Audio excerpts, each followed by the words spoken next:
had a beautiful childhood. I was growing up in a Roma settlement. All my days I lived outside. I was just going home to sleep. It was all just play, play and play. But now I understand how reduced my opportunities were as a child. Because of the racism in Slovakia, I could only go to one school and sit in the back of the class where teacher didn't even know my name.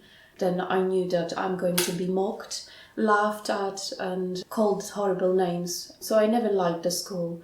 It was a horrible time for me. But going back to my Roma settlement was somewhere where I felt very safe. I always knew that my mum is there for me. But my dad couldn't find any job in Slovakia. Slovakia accessed the EU, I believe it was in 2004.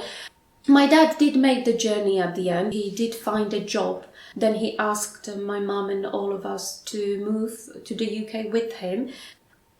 So when we came to the UK then, I remember when, for example, families were coming around and we were sitting at the table, it was different what was on the table to when it was back home in Slovakia.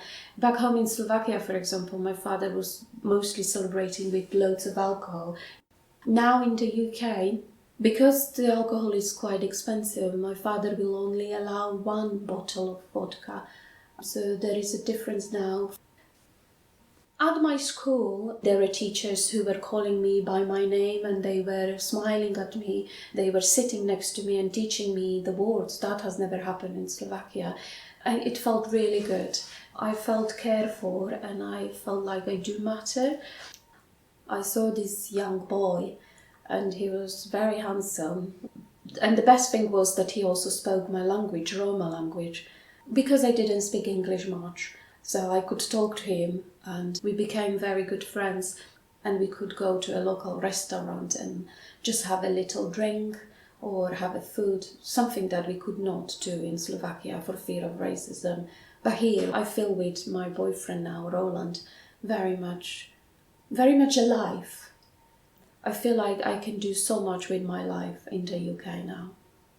I don't want to be all my life just becoming a house lady or looking after my children. I do love him, I do want to have a family, but I don't know whether I want it now. Roland is very much ready.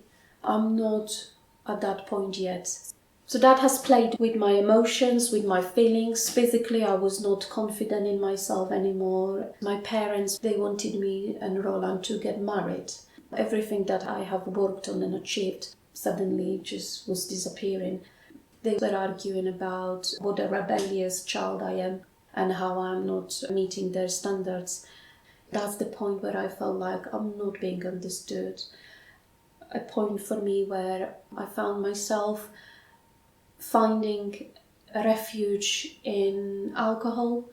I suddenly started drinking, not just occasionally with Roland when we went out for a drink or lunch. Suddenly I found myself sitting in my room and just having a drink. I am a girl and in Roma community it's very much expected that I'm a good girl, and drinking is not an image of a good girl. And what I did manage to do, and I'm very pleased about it, I went to a school counsellor. I have opened up to my counsellor about what has happened to me and how I was struggling, meeting the demands of the school, demands of my parents. Roland was there. I was ashamed that he may see me drinking, so I was hiding very much away from him.